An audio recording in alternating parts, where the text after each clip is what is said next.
sini udah gabut. Sorry ini baru masuk nih. Baru balik kah? Iya. BTW kamu kenal Tanti nggak sebelum kita mulai? Oh, nanti temennya Ayah ya? Iya kali. Iya. Nggak, aku nggak tahu Ayah siapa. Tapi tadi pas kuliah. Temen di kuliahnya Ayah. di ITS ya. Iya bener. Kayaknya udah pernah ketemu. Berarti kenal. Berarti kenal. Oke. Kita mulai aja ya. Gimana?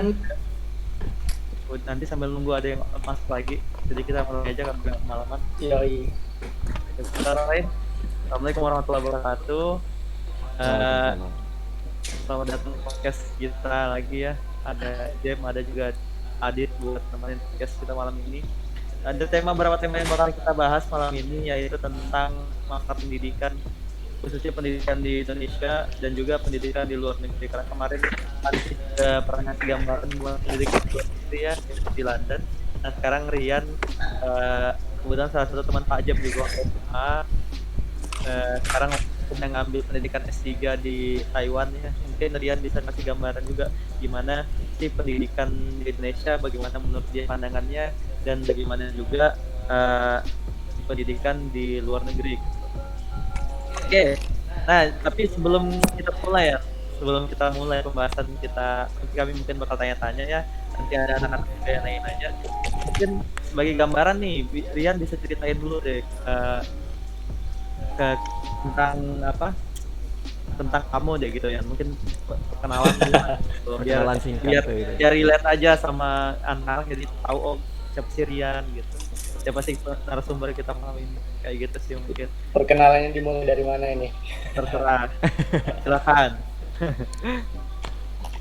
Oke, assalamualaikum warahmatullahi wabarakatuh. Selamat malam semuanya. Saya Rian, atau Benny, biasa dipanggil Benny. Iya, Riben. Kebetulan dulu satu sekolah dengan si Rawan di SMA 1. Terus setelah itu saya lanjut kuliah ke Surabaya. Dan setelah dari Surabaya bergabung sebentar ke ITK sebagai pengajar di sana. Dan sekarang masih dalam proses tugas belajar untuk lanjut studi di Taiwan kebetulan. Background saya di bidang teknik sipil mungkin dekat sama Mbak Tanti. Kalau Mbak Tanti kan di PWK yang kemarin katanya dari UK. Kalau saya di teknik sipil, bidang teknik sipilnya bidang hidro keairan. Jadi bukan di bagian gedung-gedung.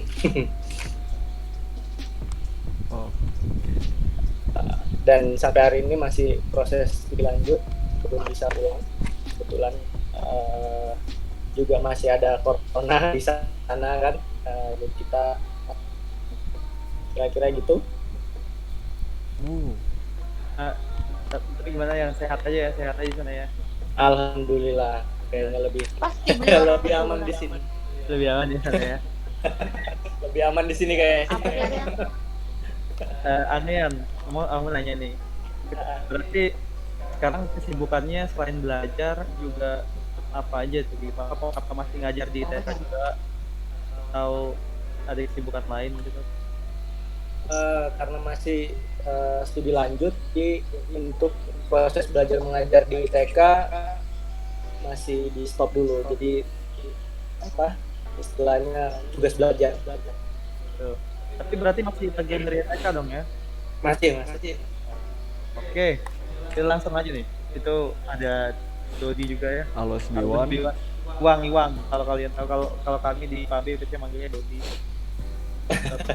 Main biasanya Iwan kan. Kalau kami di PAB cuma itu. Oke. Kita mulai aja. Aku ada beberapa pertanyaan nih sebelum beberapa pertanyaan nih buat kamu. Nanti buat dia di gambaran juga buat anak-anak.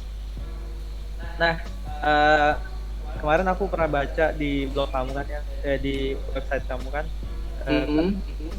kamu pernah jadi salah satu dosen guru tamu di sekolah di Taiwan, ya kan?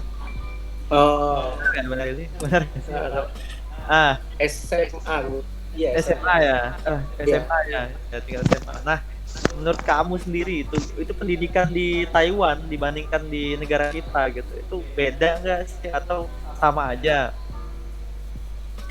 Kalau kemarin karena hanya jadi guru tamu ya, kayak ada acara dari sebuah organisasi gitu, orang-orang internasional Apa? untuk sharing tentang negara masing-masing kebetulan.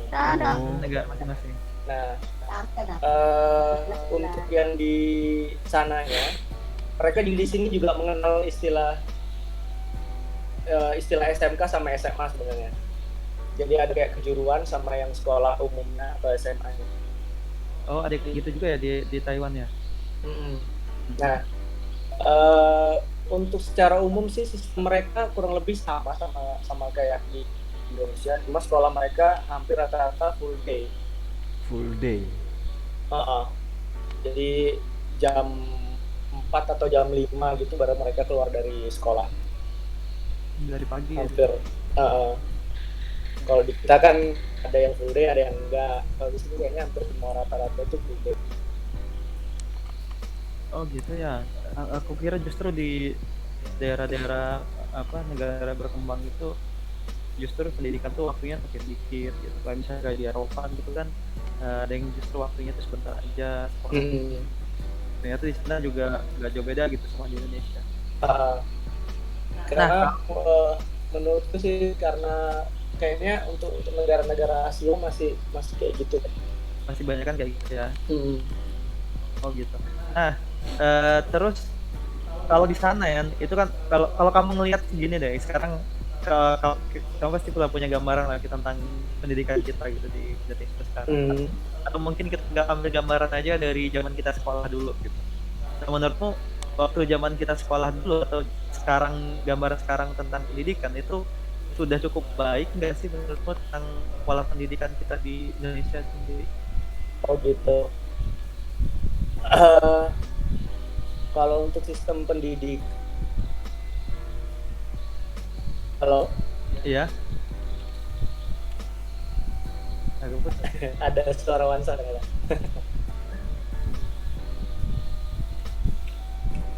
Sebentar. Nah, jadi untuk sistem pendidikan, jadi menurutku ya, yang untuk di Indonesia itu sebenarnya kita tidak bijak juga kalau mengatakan bahwa serta-merta pendidikan kita lebih buruk daripada di luar Indonesia gitu ya. Karena kita tidak bisa mengeneralisir. Sebagai contoh itu kalau kita bicara misalnya SMA saja, antara kota besar kayak Surabaya, Jakarta, Jogja atau kota besar di lain Jawa sama di Kalimantan itu bisa timpang. Belum lagi kalau untuk di daerah ya, maksudnya sudah di Kalimantan masih masuk di daerah lagi, itu akan sangat berbeda kondisinya. Jadi kita nggak bisa generalisir bahwa di Indonesia buruk. Ada juga yang bagus kalau di kota besar. Sebagai contoh itu ketika saya dapat mahasiswa baru, atau saya ketika pengalaman saya jadi mahasiswa di Surabaya sama ketika saya dapat mahasiswa mengajar di TK. Jadi kondisi mabanya atau mahasiswa barunya itu perilakunya dan behaviornya itu beda gitu. Nah ini sebagai gambaran juga kalau untuk yang di Kalimantan terutama biasanya effort mereka untuk dalam tanda kutip belajar itu sedikit lebih kendor daripada teman-teman kalau kita itu harus merantau ke Jawa sana. Nah, apalagi kalau kita bicara di luar negeri, di sini kalau di Taiwan sendiri maksudnya ya, kalau di Taiwan sendiri mereka juga tetap ada sistem kayak semacam SBMPTN gitu. Jadi setelah SMA mau masuk ke perguruan tinggi ada sistem seleksi juga mirip sama kita. Dan hampir sama kayak di Indonesia, perguruan tinggi negeri itu tetap menjadi favorit juga di sini gitu loh. Di sana. Mm. Jadi kalau di sana sendiri berarti pola pendidikannya itu hampir mirip ya sama Indonesia ya, ada jenjang SD, SMP, SMA gitu. Kalau gue baca. Iya, tetap sama-sama. Kalau yang jenjang dasarnya sama. Hmm. Nah, eh, sekarang kita lanjut nih, kita ngomongin lagi soal berarti kan yang jadi masalah itu adalah sebenarnya karakter anaknya gitu ya. Bisa Bisa jadi ya. bisa jadi Jadi karena faktor terbesarnya ada di masing-masing individu sebenarnya. itu benar-benar. Nah, ada nggak sih saran gitu misalnya atau masukan gitu untuk orang-orang yang misalnya atau anak-anak nih yang sekarang ini sedang sekolah gitu ya, yang sekarang ada di podcast kita malam ini. Nah, itu supaya mereka tuh punya daya saing gitu loh. Karena menurutku sendiri kalau selama aku ngajar memang daya saing anak-anak itu ya kurang lah gitu. Sejauh ini mereka mungkin cuma terima hasil atau apa, atau sebelum itu mungkin Rin bisa jawab kalau misalnya penting nggak sih daya saing itu untuk saat mereka pendidikan. Oke. Untuk yang kasus ini sebenarnya sebelumnya saya mau ucapin selamat dulu ada podcast ini. Maksudnya di waktu SMA sudah bisa mendapatkan informasi hal-hal yang seperti ini gitu loh. Zaman kita dulu SMA kan informasi murni dari guru doang kan, dari guru. Kita dari informasi dari luar ya tinggal kitanya sendiri aja yang mau bergerak atau enggak gitu kan. Nggak ada hal yang kayak gini, jarang lah istilahnya. Iya benar. Nah, yang selanjutnya itu sebenarnya sih kuncinya itu jangan minder sama jangan jadi kodok dalam tempurung. Kodok gimana? Intinya itu gitu sih. Motivasi saya sih sebenarnya cuma dua.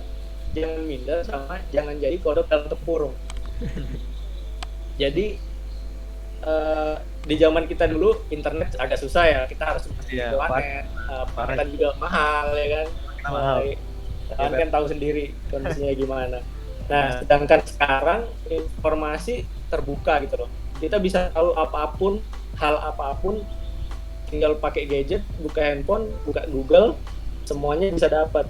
Nah, jadi sebenarnya nggak ada alasan sih kalau kita misalnya kita dari daerah gitu. Misalnya alasan kita kan dari daerah tidak bisa begini, kayaknya sekarang udah nggak relevan deh alasan kayak gitu.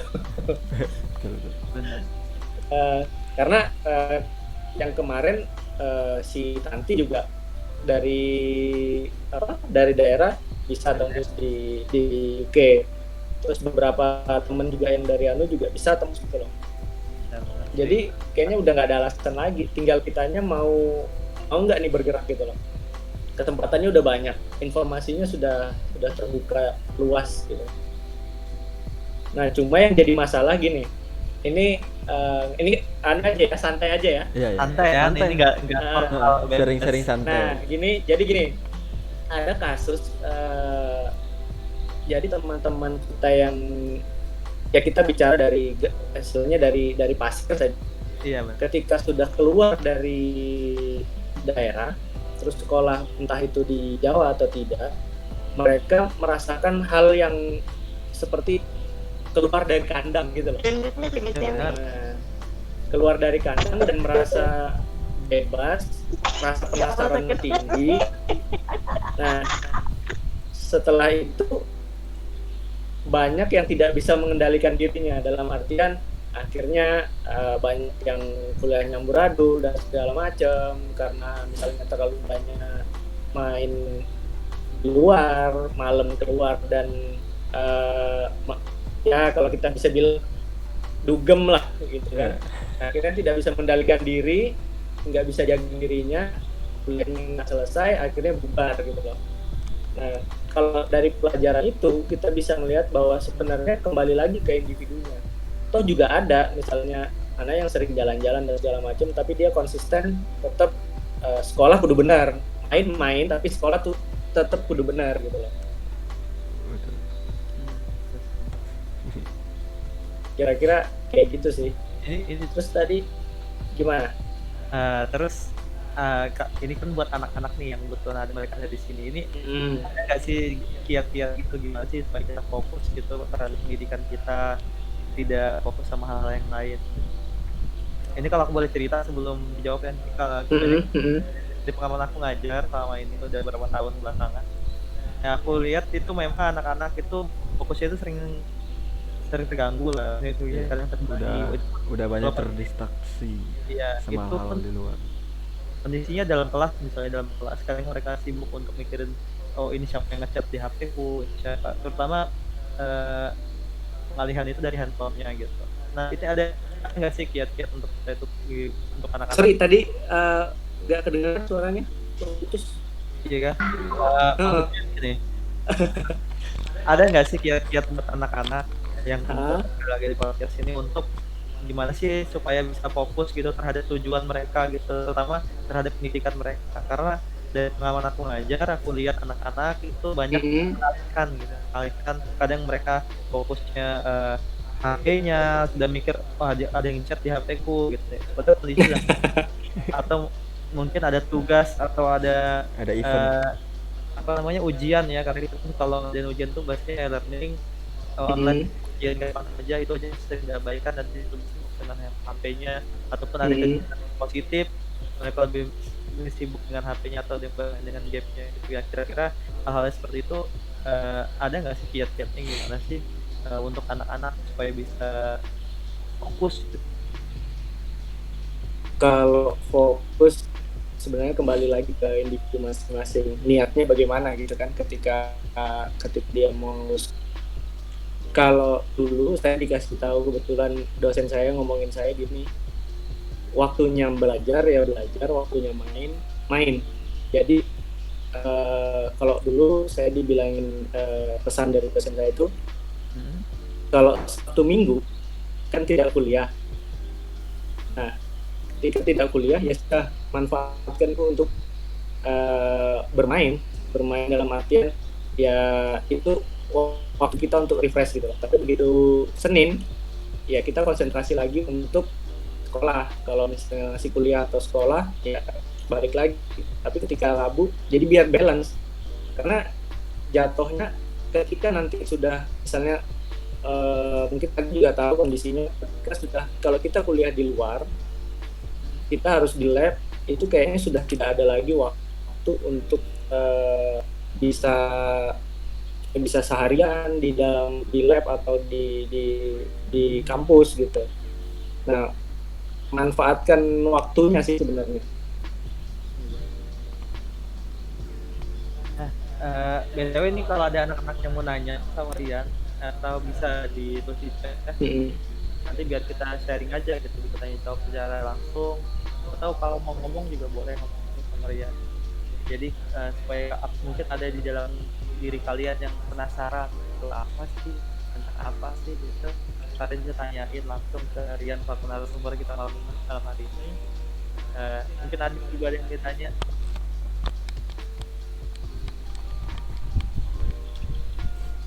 BTW kalau di Taiwan sekarang jam berapa ya? Sama kebetulan. Sama ya? Sama-sama. Aku penasaran kemarin tuh nanya-nanya, Taiwan itu kayaknya di Cina apa gimana ya? Wah ini. Bang, jadi ini sering sih pertanyaan kayak gini. Ini Taiwan ini temennya Cina atau dia berdiri sendiri atau gimana? Jadi sebenarnya Taiwan, Chinese Taipei itu adalah hal yang sama. Sama ya? Chinese Taipei sama Taiwan itu adalah yang sama. Tapi sebenarnya nama resminya adalah Republic of China. Tapi kalau yang China-nya Xi Jinping itu People Republic of China. Jadi sebenarnya ini adalah dua negara yang terpisah. Tapi secara kepentingan politis, si China mencoba mengklaim bahwa Taiwan itu adalah bagian dari mereka. Tapi pada faktanya tidak ada sama sekali. Jadi di sini mereka menganggap bahwa diri mereka adalah negara yang merdeka, mereka punya presiden sendiri, mereka punya tentara sendiri, dan semuanya sudah berjalan sendiri tanpa ada campur tangan dari China. China. Bahasa sehari-hari di sana bahasa Inggris atau bahasa China? Bahasa Inggris kebetulan, karena di sini untuk kuliah untuk yang master sama PhD kebetulan tidak ditekankan harus bisa bahasa Mandarin. Tapi kalau mau kuliah S1 di sini harus mutlak harus bisa bahasa Mandarin. Tapi kalau untuk yang level S2 dan S3 tidak harus. Oh gitu. Jadi kalian bahasa Inggris ya? Iya. Saya juga belum lancar bahasa Mandarinnya. Bisa nih bahasa Mandarinnya. Nggak bisa juga sih. Susah itu bahasa Mandarin. Agak susah. Dia Terus, punya nada. jadi sekarang berapa tahun di sana? Ini kebetulan 2 tahun setengah lebih. Tinggal berapa tahun lagi kira-kira? Waktu normalnya sih masih setahun lagi. Juga aku kemarin juga tanya-tanya dalam hati ya, itu kenapa sih milihnya di Taiwan? Oke. Penasaran. Taiwan itu mulai booming di Indonesia itu kayaknya sekitar 6 sampai 7 tahun yang lalu deh. Baru orang-orang itu lumayan banyak kesini. Tapi kalau untuk orang-orang Chinese yang ada di Surabaya atau di Patayan, tapi yang kebetulan Indonesian Chinese gitu, mereka banyak yang sekolah S1-nya udah di sini gitu. Tapi untuk yang S2, S3-nya kayaknya sekitar baru berapa tahun ke belakang, mungkin bilang 8 atau 10 tahun juga ke belakang baru mulai banyak orang kesini. Mereka menawarkan beasiswa sebenarnya. Oh, ada beasiswa untuk kuliah di sana? Iya, mereka setiap tahun itu memberi S2? Ada S2. Ada kriteria untuk beasiswanya, misalnya dari kampus-kampus yang sama aja atau bisa buat semua orang, tapi ada tesnya gitu. Oh gitu.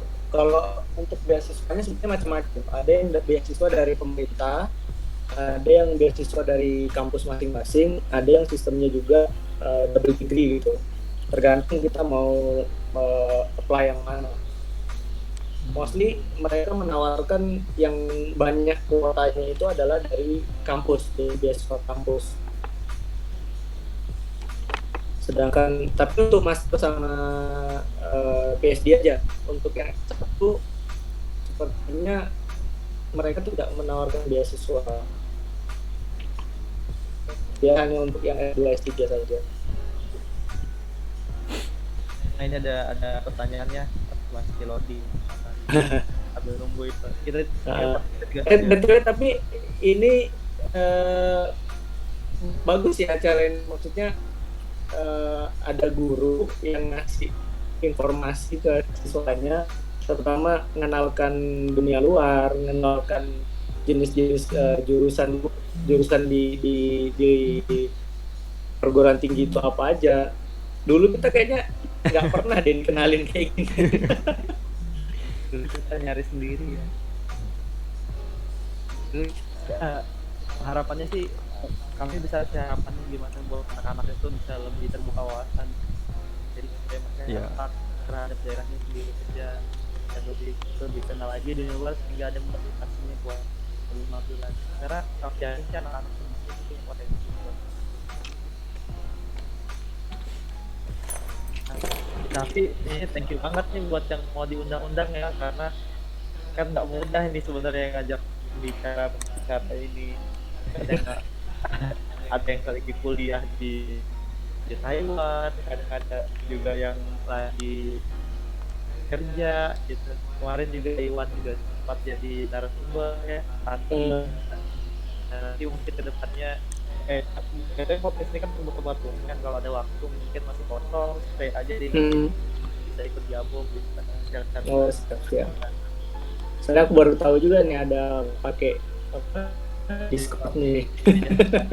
Kemarin itu idenya gini, kan ini Discord kan buat main game biasanya. Nah, makanya aku baca-baca kok ini anunya untuk main game. ngobrol-ngobrol sama teman aku kan, namanya Adit nih, Adit yang ngurusin masalah ring segala macam, podcastnya dia. ya supaya bisa dimanfaatkan lebih banyak orang. Nah, ngobrol-ngobrol sama Adit, kayaknya ini seperti ini kita bisa deh pakai buat sesuatu yang manfaat gitu. Misalnya bisa untuk forum diskusi, jadi kita bisa ngobrol tentang sesuatu, ajakan anak buat mereka supaya kenal dia luar, supaya mereka lebih tahu tentang gitu. Nah, kebetulan ini masalah trouble yang kami hadapi di sekolah itu, dan juga mungkin yang dulu aku alami waktu sekolah ya, kalau kan dulu kita kami kepastian IPA ya, IPA nah dulu yang IPA kami di IPAB. Nah dulu aku sebelum SMA itu orangnya itu pendiam, takut banget buat ngomong, takut banget buat tampil. Nah, kegiatan seperti ini sebenarnya aku ingin ngajakin anak itu buat berani tampil, berani berpendapat, berani nyampein argumennya. Karena dulu aku waktu sebelum kuliah ataupun waktunya sebelum aku SMA dan kuliah, aku nggak berani menyampaikan hal-hal itu. Karena mungkin wadah kita kurang kayaknya dulu ya. benar wadah kurang banget. Wadahnya kurang kayaknya, jadi nggak terfasilitasi hal yang kayak gitu. Tapi yang terjadi di tempat kami juga, ya tempat juga sekolahan anak-anak juga. Jadi kalau secara real di tatap muka atau ngomong langsung, mereka dia sempat di Pelan. Nah ini ada pertanyaan nih An, aku bacain ya. Ya, diserang pertanyaan dong. Adit bacain dit pertanyaan dit. Kita dari Milaro. Bang, kalau misalnya kita kuliah di luar negeri tapi kita nggak bisa bersosialisasi atau berbaur dengan teman-teman yang lainnya di sana karena nggak ngerti bahasanya, itu gimana? Mungkin itu mungkin ya, pas awal-awal di sana kali. Kalau awal-awal di sini sih sebenarnya kayaknya kalau ketika kita kuliah di luar negeri, hampir semua negara punya Persatuan Pelajar Indonesia. Jadi ada PPI-nya gitu istilahnya. Jadi kalau hal yang kayak gitu sih nggak perlu khawatir ya, karena ketika kita sampai sana ada anak-anak PPI yang membantu kita lah di awal saat kita baru datang gitu. Saat kita beli makanan di mana, terutama yang Muslim, negara-negara apalagi negara-negara yang mayoritas non Muslim, mereka akan ngasih tahu gitu loh, makan di mana, beli peralatan di mana dan segala macam. Tapi ya kita sebagai yang baru datang ya, kita yang berusaha untuk membaur dengan mereka yang teman-teman Indonesia yang sudah duluan ada di sana. Nah, kalau untuk yang dengan teman-teman kuliahnya, kebetulan kan bahasa yang dipakai kalau untuk yang sama PhD bahasa Inggris, otomatis masih bisa ngobrol lah dengan mereka dengan pakai bahasa Inggris, meskipun sebagian dari mereka juga bahasa Inggrisnya juga ada yang kurang juga gitu loh, sehingga mereka agak nggak pede kalau ngomong sama kita gitu. Ya sama kayak kita di Indonesia, ketika kita nggak terlalu bagus ketika mau diajak ngomong sama orang, kita kan sempat ada rasa ini atau gimana gitu kan, sama sih sebenarnya di sini.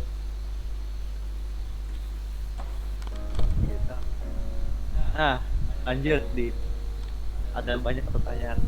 Jadi buat Mila yang tadi nanya, kamu nggak usah khawatir ketika kamu pengen kuliah di luar negeri ya, berarti ya. Karena sebelum kita di sana pun itu awalnya sudah pasti ada lembaga, ada yang membantu di sana, membimbing lah bahasanya.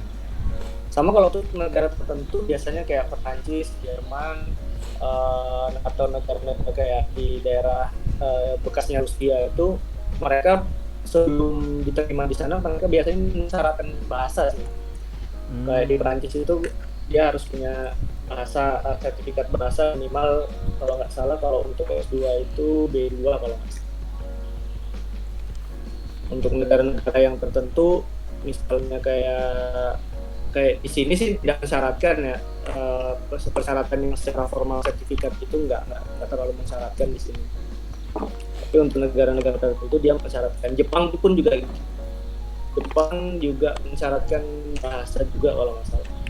Di Jepang sih gitu. Lanjut nih ya, ada pertanyaan kedua. gimana sih?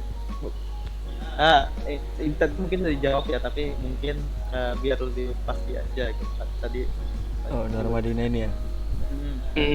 jadi ada Dina namanya Norma Dina. Dia nanya nih, jadi pendidikan Indonesia itu beda atau sama sih dengan pendidikan di Taiwan? Pendidikan apa ini? Mungkin ke bawahnya. Ya mungkin ke bawah. Kalau pendidikan ke bawahnya sih kayaknya sepertinya secara umum sama. Tapi untuk yang tingkat perguruan tinggi, mereka di sini untuk S1 tidak mengenal skripsi. S1 Nggak ada ya? Nggak ada. Jadi enak di sini. Jadi Mantap. tinggal kuliah doang, selesai kuliah lulus. Jadi nggak ada, adanya cuma project dan itu pun dikerjakannya per kelompok. Setahu saya dari teman-teman di lab itu dikerjakannya per kelompok. Jadi nggak ada tugas akhir. Jadi nggak ada skripsi, nggak ada tugas akhir. Jadi Proyek gitu ya. project itu pun berkelompok gitu. Nah, tapi kalau untuk yang S2, S3-nya yang berubah total itu di situ. Karena kita ada kewajiban harus di lab, ya kita semi seperti kerja ya di sini jatuhnya. Ini kalau aku mau nanya pribadi, di sana itu untuk biaya lah, untuk biaya hidup tuh termasuk living cost. tinggi, menengah atau iya kan penasaran kan? Persiapan lah kalau mau kuliah ke luar negeri kan. Adit mulai soalnya gitu. Kalau untuk living cost sih mirip sama Jakarta Balikpapan lah. Balik kapan ya? Mahal tuh balik. Yang anggapannya di sini yang mahal memang makan sih emang. Makan. Makannya agak mahal. Jadi satu mil tuh kira-kira sekitar 30.000, 40.000. Wih, Kalau dirupiahin. lumayan sekali. satu mil. Kalau mau murah itu ada makanan vegetarian biasanya. Ya tahu sendiri kalau Iya. makanan vegetarian Udah ada dagingnya. nggak ada daging-daging, nggak ada ikan, nggak ada. Tapi paling banter tofu atau sayuran jamur biasanya. Kasihan. Oh iya, dan satu lagi, mereka di sini sebenarnya makannya plain. Nah itu yang agak sulit untuk mahasiswa Indonesia yang kita kan bumbunya banyak ya kalau di Indonesia. Iya, kan betul, rasanya Rempah-rempah dan lah. segala macam. Nah, mereka di sini makanan itu relatif kayak hamburger gitu loh. Masaknya enak. Jadi penyesuaian yang terberat sih kayaknya makanan ya. Kalau untuk living cost, kosan itu sekitar, kalau di sekitar kampusku ini yang paling murah sekitar 2.500 berarti berapa? 1,5 sampai 2 juta paling murah. Oh, sebulan. masih Masih masuk akal ya lah. masih antara. Mahal ya. Mahal. Masih sama kayak Jakarta lah. Oke, ini ada pertanyaan lagi dari Artipus Vita. Kak, gimana kalau kita memiliki keinginan untuk lanjut kuliah tapi keadaan masih belum memungkinkan? Terus kalau mau mengandalkan bakat, kita sendiri belum tahu bakat kita apa yang kita punya, yang nantinya kita bisa membawa kita sukses. Itu gimana tanggapannya? Kak, gimana caranya? Gimana keinginan untuk lanjut kuliah tapi keadaan masih belum memungkinkan. Mau mengandalkan bakat tapi belum tahu. Ini memungkinkan ini gimana nih maksudnya ini? Dari segi ekonomi mungkin. Biaya kah? Biaya dia. Atau dari segi Izin. kemampuan bahasa kah? Atau gimana? Akademis ini kah? maksudnya? Akademis kah? Mahal ya mungkin masih nyari mungkin lebih ke kuliah lokal dulu. Mungkin maksudnya kemampuan itu ada kemampuan ekonomi gitu. Kalau buat mengandalkan bakat maksudnya bakat supaya dapat beasiswa atau segala macamnya. Oke. Bingung apa nih bakatnya gimana sih? Gimana juga cara dapat beasiswa gitu. Kalau masalahnya itu adalah ekonomi, kalau kita mau kuliah di Indonesia sekarang kan ada beasiswa bidik misi, jadi tidak perlu khawatir, sekarang semua bisa sekolah gitu loh, meskipun dari kalangan menengah ke bawah pun semua bisa sekolah karena kita punya beasiswa bidik misi. Nah, kalau untuk bakat, kalau kita mengacu ke SNMPTN atau jalur undangan, memang di sana agak signifikan sih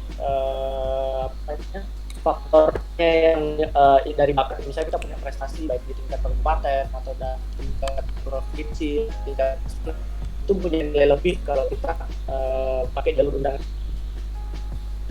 Nah, yang jadi masalah di sini bakatnya belum ketemu atau gimana nih? Ya bakatnya gitu, bingung mau nari mungkin tapi masih belum bisa gitu. Kalau bakat sih bisa dilatih nanti ya, ketika kuliah pun nggak masalah. Yang penting berusaha dulu. Kalau untuk masalah finansial kan tadi ada bidik misi, nah coba kejar dulu untuk yang bidik misi itu, nanti bisa explore bakat setelah kuliah pun nggak masalah. Asik. Betul banget. Dan satu lagi sih sebenarnya, kalau bisa jangan berteman dengan, misal nih kalau kita kuliah di Malang, anggapannya yang banyak orang groget kan Malang atau Jogja ya. Iya Malang. Nah, Malang atau Jogja. Nah, kalau bisa ya, berteman hanya dengan orang-orang dari sesama daerah kita sendiri. Betul. Nah, supaya Relasi. supaya pergaulan kita itu lebih luas gitu loh. Lebih banyak karakter. Oke, kita bukan berarti bermusuh dengan teman satu daerah ya, perluas lagi tempat bergaulnya gitu. Ya kan sia-sia gitu loh, ke Malang ngobrolin siring di Grogot. Nah, rugi kan?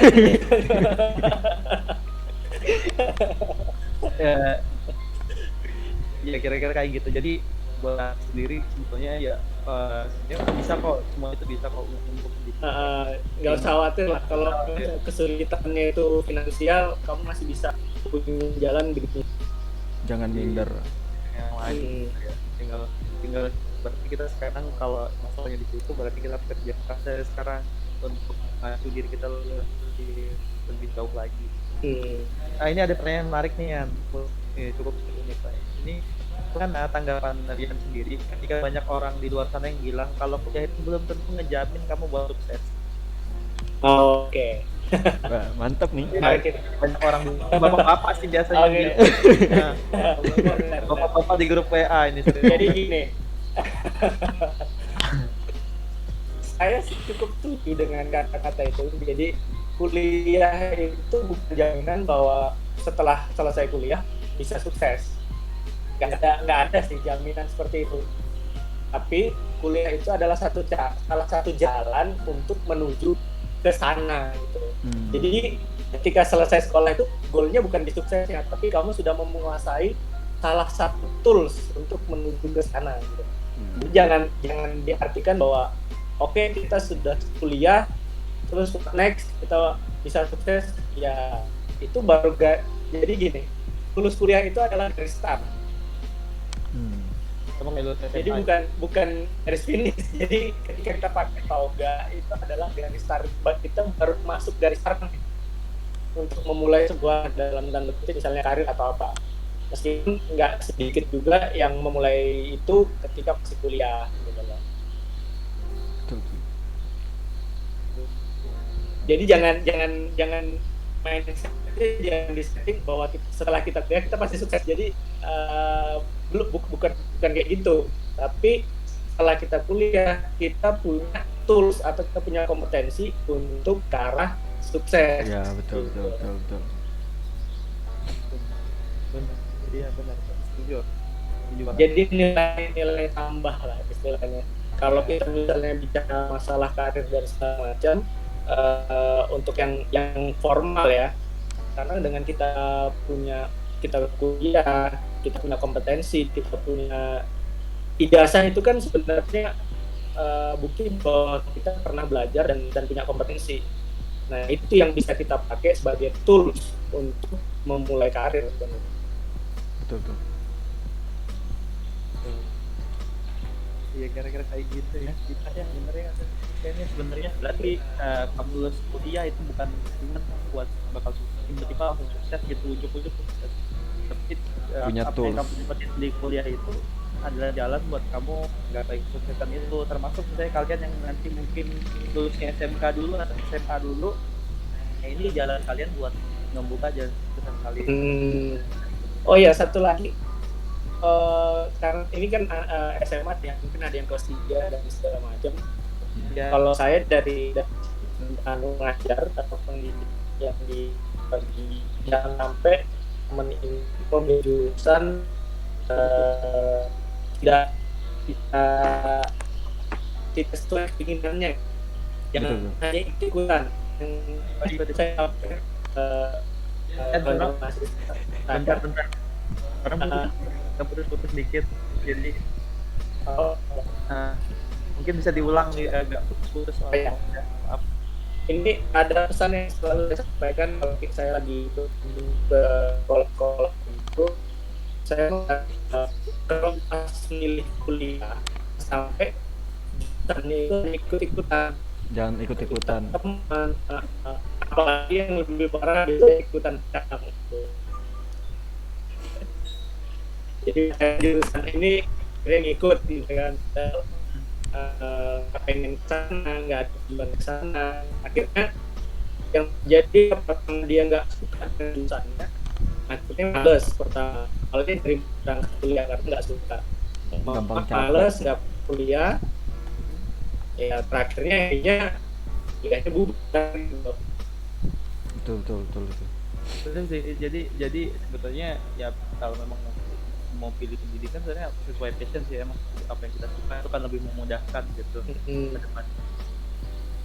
Nah ini BTW nanti nambahin beberapa hal yang lumayan bagus buat tambahan dari Riyad, dari pengalaman nanti juga, gitu. Mungkin anak-anak bisa baca buat tambahan. Nah ini ada pertanyaan lagi nih Yan. Sambungan Banyak dari Mila. BTW masih banyak waktu nggak ini atau sedang sibuk Pak? Aman aja nih kalau terus Wih. Ya. Di sana itu di lockdown nggak sih ya? Atau bebas aja ini keluar? nggak ada lockdown, Lockdown ya, jadi di rumah. semuanya kita seperti biasa. Dan BTW suaramu agak putus-putus, maaf nih. Agak apa? Sudah lama? Putus-putus dikit gitu. Mungkin gara-gara ini agak lumayan. Nah ini ada pertanyaan lagi yang dari Mila nih, mungkin ada nih yang bacain. Dari Mila. Oh, ini mungkin sambungan dari pertanyaannya tadi. Bang, kalau misalnya pendidikan di Indonesia sama aja kayak pendidikan di Taiwan atau di luar negeri, tapi mengapa kuliah di luar negeri itu menjadi penting untuk dilakukan? Oh, ini challenging sekali pertanyaannya. Sekali pertanyaan. Jadi ini saya kasih dua versi ya jawabannya kalau gitu. Oke. Kalau versi umumnya adalah ya secara klise kita mau cari ilmu baru segala macam ya, tantangan di luar negeri lah atau apa dan segala macam. Tapi kalau untuk jawaban pribadi saya sebenarnya memang di sini sih secara fasilitas memang lebih banyak, Terfasilitasi lah. ya tawaran ya fasilitasnya kayak lab gitu di sini lebih bagus fasilitas dibanding di Indonesia, di kampus di Indonesia untuk fasilitas sama environment-nya atau lingkungan sekolahnya. Nah, sama kalau untuk yang saya pribadi sebenarnya motivasi saya untuk sekolah ke luar negeri itu sebenarnya lebih ke linkage sebenarnya, membuka pertemanan baru di luar gitu. Ketika kita sudah keluar kita bisa linkage lebih luas sebenarnya di sana. Tapi kalau untuk sistem pembelajaran sih namanya kuliah ya sama, mau di sini mau di Indonesia tetap kan dengerin dosen lagi ngomong di depan kelas. Iya. Yang membedakan hanya fasilitas di sini. Pertama secara fasilitas. Yang terutama di bidang-bidang engineering ya, engineering sama sains itu fasilitasnya memang ketika kita di luar daripada di Indonesia. untuk beberapa kampus di Indonesia. Tapi kalau untuk kampus-kampus besar di Indonesia sih juga sudah ada yang lumayan lengkap juga. Nah, ini aku ada pertanyaan nih, ini pribadi ya, pertanyaan dari aku. Wih. Boleh. Nah, Curhat itu. ini pertanyaannya gini nih, simpel aja. Waktu apa sih namanya kalau kita ingat-ingat zaman dulu ya, kita sekolah gitu kan, tahun 2008 dulu kita lulus gitu. Kita itu kan kebanyakannya kompleks diri aku sendiri gitu, termasuk orang-orang yang dulu tuh nggak percaya diri lah, kurang percaya diri buat maju, buat kurang percaya diri juga buat tampil, buat kurang percaya diri juga buat apa, beropini gitu. Minder gitu bawaannya. Nah itu jujur aja tuh anak-anak sebagian besar tuh kayak gitu tuh, sukanya ngerasa aku ini masih nggak paham, aku ini masih kurang pinter, aku ini masih nggak tahu aku mau kemana gitu. Nah untuk orang-orang kayak gitu tuh, itu menurutmu gimana sih? Oh, oke. Oke. Sebelumnya ternyata kita sama. Tapi kan kamu dulu populer ya, anak basket gitu. Populer dulu. Tapi basicnya sih sama. Dulu waktu apa untuk di depan juga ya gagal juga di awal-awal. Benar-benar. Ketika pengalaman pertama ngajar di depan kelas pun ya normal, keringat dingin juga iya, gagal tepat juga iya gitu kan. Cuma yang bisa kita manfaatkan kan kalau di kampus banyak organisasi tuh. Saya selalu bilang ke teman-teman mahasiswa itu jangan pernah jadi mahasiswa yang kupu-kupu atau kuliah pulang. Mending daripada kuliah pulang ikut organisasi apapun, karena soft skill itu dilatihnya di organisasi. Karena kalau di kelas apa ya mau formal. Paling kita kan formal, hard skill, yang ringkas, hanya kayak yang di kalau untuk kemampuan kita speaking, kemampuan kita untuk diskusi, kemampuan kita untuk brainstorming, ya itu adanya di luar kelas. Yang fasilitasnya ada itu di luar kelas. Jadi ikut organisasi apapun yang ada di sekolah, dia ada di kampus, kayaknya itu salah satu tempat yang pas deh untuk melatih yang kayak gitu. Betul. Daripada harus kuliah pulang ya. Kegiatan ya.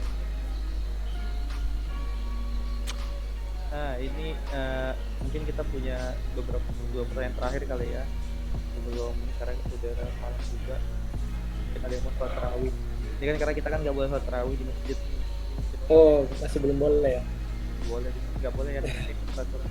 Jadi di rumah aja sholat tarawih. Atau Tanti kali ada yang mau nanya. Tanti silakan aktifkan mic-nya. Ini Tanti sekarang di mana ya BTW? Tanti ada di Kalimantan. Di Babulu. Di Kalimantan. Oh, lagi pulang. Lagi pulang mau balik ke Surabaya tapi nggak bisa. Itu sih katanya. Coba Tanti. Ini suaranya mana ini?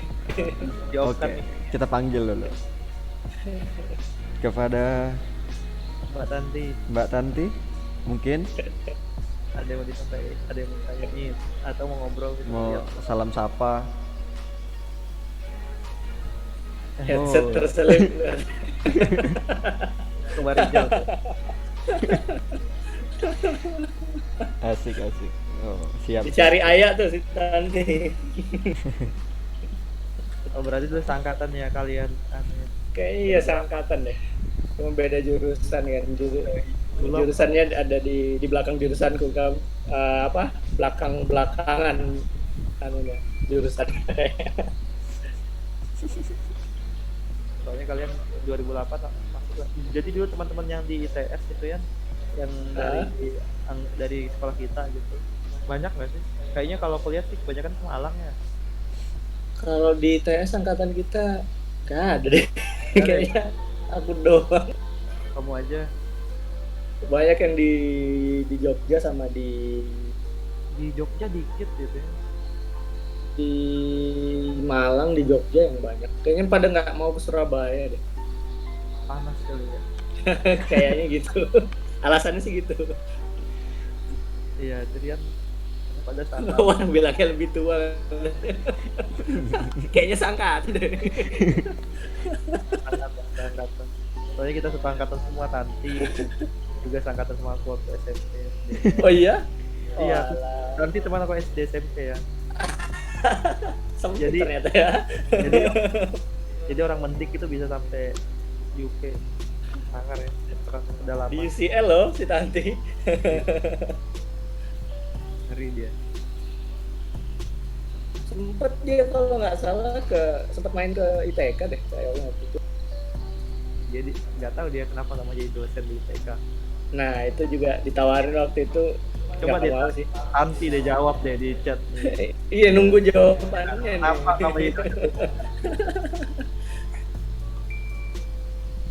Tempatnya Nah kan bener tau sempet ke ITK kan. kalau aku sebenarnya pinginnya jadi dosen, jujur aja. Aku pengen banget jadi. Wah ini dulu jurusan apa emang? Aku ilkom loh ya. Dulu aku punya pesan dari dosenku, jadi aku punya dosen yang Heeh. dekat banget sama aku kan, namanya Bu Nu. Dia itu udah kayak orang tua aku gitu. Jadi dulu punya pesan. Jadi nanti kalau aku udah lulus, kuliah lagi aja nanti jadi dosen. Gantiin itu pesan, jadi aku ingat sampai sekarang. Cuman masalahnya mau lanjut kuliah lagi udah banyak keperluan. Nggak tahu nanti kalau ada apa-apa. Nih kalau ngomong kayak gitu malah kebalikan ya sebenarnya. Aku pengen jadi dosen. Kalau aku malah sebenarnya nggak ada pikiran untuk jadi dosen. Tanti nih, nggak ada bisa jadi dosen ya awal. Nah, ini Pengennya mantap sih. nih. Pertanyaan dari Mila keren nih. Baru kepikiran juga aku. Apa ini? Kalau di Indonesia ada beasiswa untuk luar negeri, apakah di luar negeri ada beasiswa untuk ke Indo gitu? Ini sebelum tanya jawab aku boleh jawab nggak sih? Biar aku jawab dulu gitu. Gimana? Ya kan sota-sota dikit aku jawab. Kalau di Indonesia ada beasiswa. Beasiswa untuk luar negeri. Apakah kalau kita kuliah di luar negeri di sana juga bisa dapat Dapat beasiswa. beasiswa? Bisa sih kayaknya. Bisa. Ini maksudnya beasiswa dari Beasiswa. sini untuk kuliah di Indonesia atau gimana nih? Kayaknya Oh, maksudnya di pada saat kita kuliah di luar negeri, Heeh. apakah bisa dapat di beasiswa? luar negeri itu beasiswa deh kayaknya. Kayaknya Kebanyakan. iya sih. Kayaknya kalau yang ya mostly ya kalau yang kuliah di luar negeri rata-rata beasiswa karena mahal. Kalau nggak ada beasiswanya siapa yang membayarin?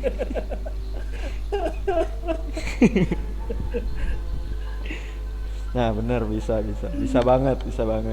Nah itu si Tanti dari jawab bisa cari lembaga dari dalam negeri Indonesia atau luar negeri. Biasanya kalau di dalam negeri yang lagi booming itu LPDP kan sekarang. LPDP ya silahkan bersaing di LPDP, tapi juga ada beasiswa lain yang disediakan sama pemerintah negara yang kita mau. Misalnya di Taiwan ada namanya TIGP, itu dari government. Terus kalau di Jepang juga ada, di Belanda itu aku lupa namanya. Kalau yang di Australia kemarin ada temen yang ke Australia pakai Australian Award. Banyak sih sebenarnya kalau kita tinggal ketik doang lah ya di Google beasiswa kemana gitu. Juga kemarin sempat apply, cuma karena waktu anunya mepet, saya nggak dapat LOA dari nyoba kemarin di Polandia. Ada negara yang jarang banget gitu didatengin. Tapi mereka juga nawarkan untuk orang-orang Indonesia beasiswa untuk sekolah di Polandia. Di Australia itu agak mudah. Di Australia lumayan banyak. Negaranya dikit penduduknya. Bisa jadi warga sana kalian. Yang banyak nawarin beasiswa sekarang itu kayaknya Jepang juga masih tetap banyak deh kayaknya kuotanya. Atau ke itu tuh, ke Arab Saudi. Kalau teman-teman pernah dengar KAUS, King Saud Technological University kalau nggak salah, itu malah beasiswanya kayaknya top banget itu. Kalau udah nikah, seistri-istrinya pun ditanggung kayaknya. Wih.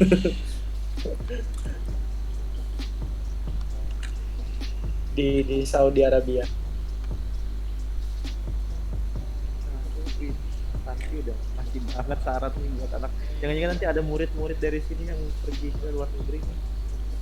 Kayaknya sih memang banyak bakal calonnya.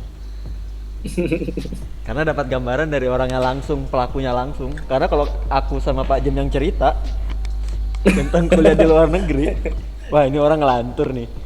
Wah ini lembaran. Tapi nggak juga sih kalau yang kayak gitu. Ada guru yang mau ngasih informasi kayak gitu tuh harusnya diapresiasi. Nggak kayak kita dulu. Bahkan kayaknya ya, aku merasanya waktu SMA dulu, kayaknya informasi kuliah itu ada jurusan apa aja kita nggak tahu. Paling banter kita dikasih tahu kedokteran lagi. Kita nggak pernah tahu ada jurusan tata kota, kita nggak pernah tahu ada jurusan misalnya teknik material, teknik biomedik dan segala macam. Kita taunya dijejali dengan kedokteran lagi. Kayaknya kalau di tempat kita, saya merasanya ada stigma bahwa kalau kamu kuliah di kedokteran, kamu paling sukses dah gitu. Aman. Padahal kan nggak juga. Nggak juga sih, antara sukses kan beda-beda ukurannya. Kan nggak juga gitu loh. Ini nih pertanyaan terakhir nih yang mungkin ya. Boleh. Pertanyaan terakhir nih buat Rian. Ini dari Ita. Kayaknya gimana tanggapan Kak Rian lagi ketika banyak orang-orang yang kuliah hanya untuk mendapatkan gelar gitu, bukan prestasi. Kalau akademik itu sebenarnya beda prestasi, mungkin prestasi lainnya. Mungkin karena gimana ya? Gimana tuh? Kondisi di kita sendiri juga, ini aku secara umum aja ya melihatnya, bahwa di negara kita pun masih nggak bisa dipungkiri bahwa kita masih silau dengan gelar gitu. Betul. Itu bisa anggaplah gini, ketika orang itu sudah mencantumkan gelar, sepertinya dianggap sebagai orang yang sudah memiliki kompetensi. Padahal kita belum tentu ketika kita punya gelar kita bisa punya kompetensi yang dimaksud.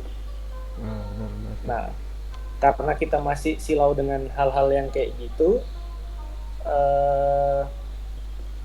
makanya kasus-kasus untuk perguruan tinggi abal-abal yang mengeluarkan gelar tanpa kuliah itu laris manis gitu loh. Iya. Betul. Karena yaitu tadi, kita masih terlalu silau dengan gelar. Oke, kita dapat ijazah karena memang kuliah itu kan kita untuk mendapatkan ijazah dan ijazah itu bisa kita jadikan tools pertama kita untuk memulai karir. Tapi karena orang kita juga masih doyan dengan yang instan, dan silau sama gelar, ya ada demand, ada supply-nya. Ketika demand-nya banyak, ya supply-nya pasti banyak juga yang menyediakan hal-hal kayak gitu. Nah, saya sangat menyayangkan sih kalau misalnya banyak misalnya teman-teman yang masih di bangku SMA ini sampai berpikiran seperti itu. Jadi kalau kita memang niatnya pengen kuliah, dan kuliah itu untuk tempat kita cari ilmu, cari kompetensi, terutama ilmu banyak dicari, tapi kompetensi yang sekarang ini agak sulit dicari gitu loh.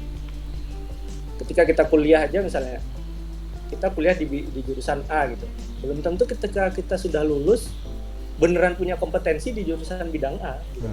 Betul. Apalagi mau nambah kompetensi lain di luar itu.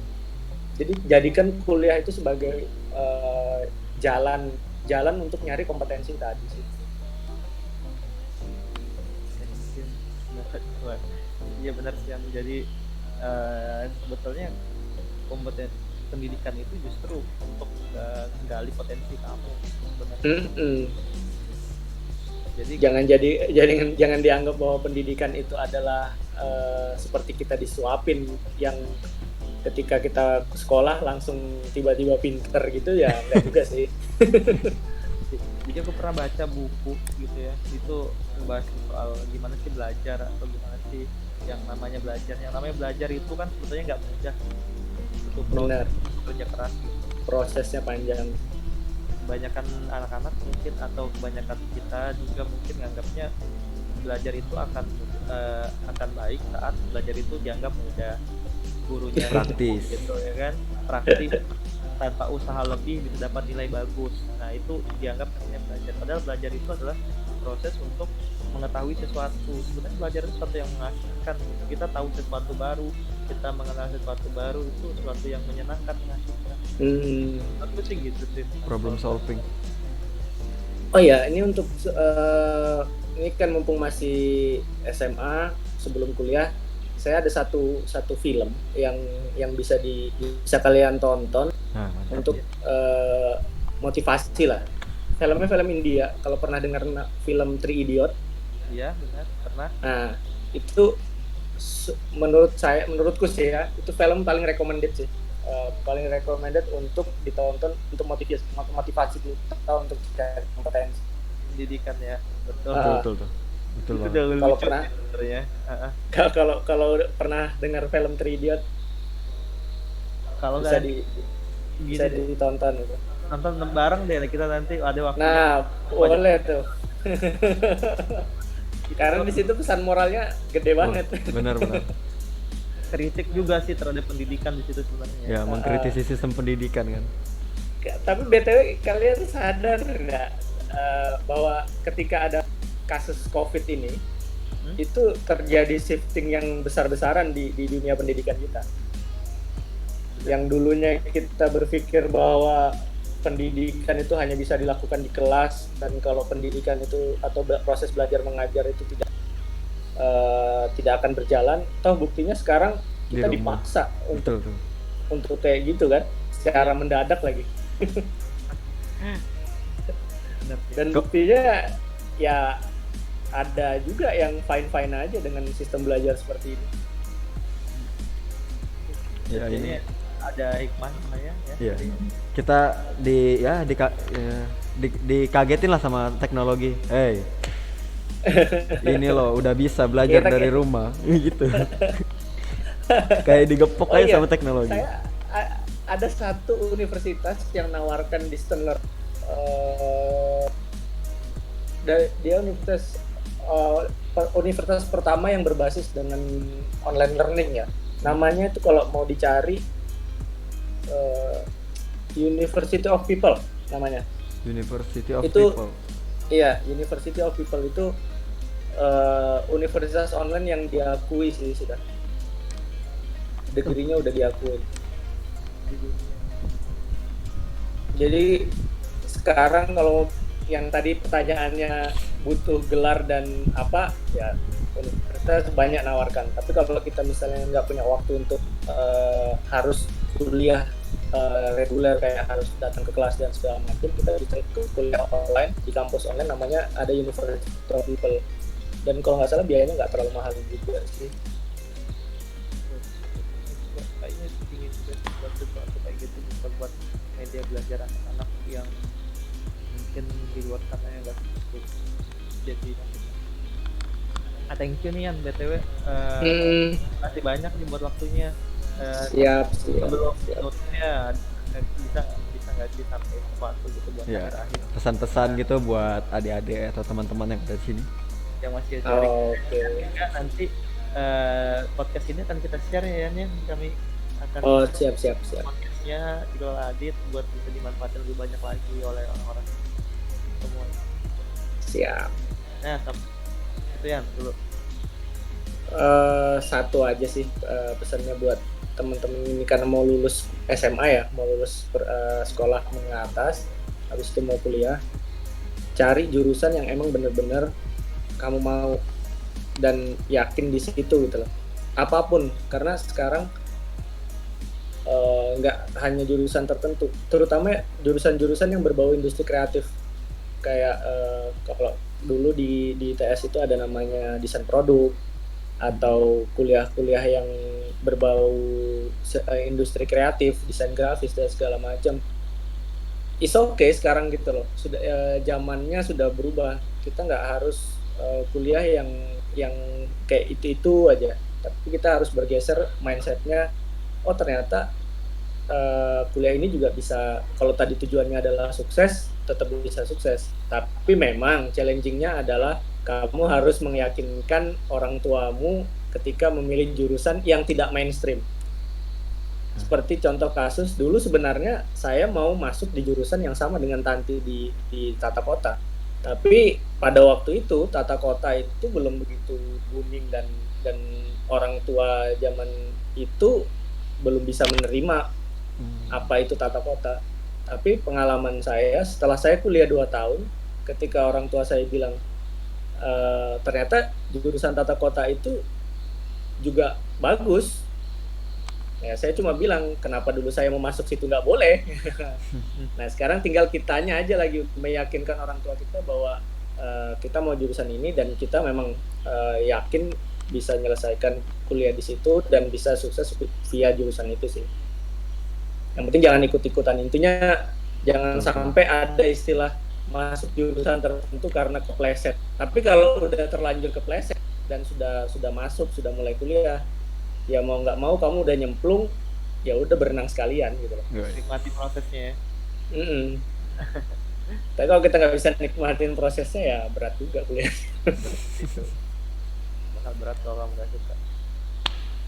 Oke, terima kasih Yan ya buat waktunya. Oke, siap. Sampai ketemu di podcast berikutnya. Nanti kita mungkin kalau ada waktu bisa ngundang lagi ya. Siap. Dan juga kalau mau stay di podcastnya juga boleh. Untuk mungkin bisa kasih saran. Linknya sama ya? Linknya sama. Selalu Servernya tetap ini. Selalu sama. Siap. Kalau ada waktu mungkin bisa sharing lagi. Makasih banyak. Semoga sehat selalu di sana ya. Ya, amin. Makasih doa. Kalau buat teman dan keluarga, pasti udah jadi. Ya, semoga di sana juga COVID-nya segera beres. Karena tiap hari kok tambah naik terus. Tambah naik terus di Indonesia nih kayaknya. Kita juga lumayan. Gitu. Ya itu.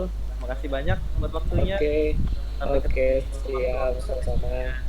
Thank you. Wassalamualaikum warahmatullahi wabarakatuh. Waalaikumsalam warahmatullahi wabarakatuh.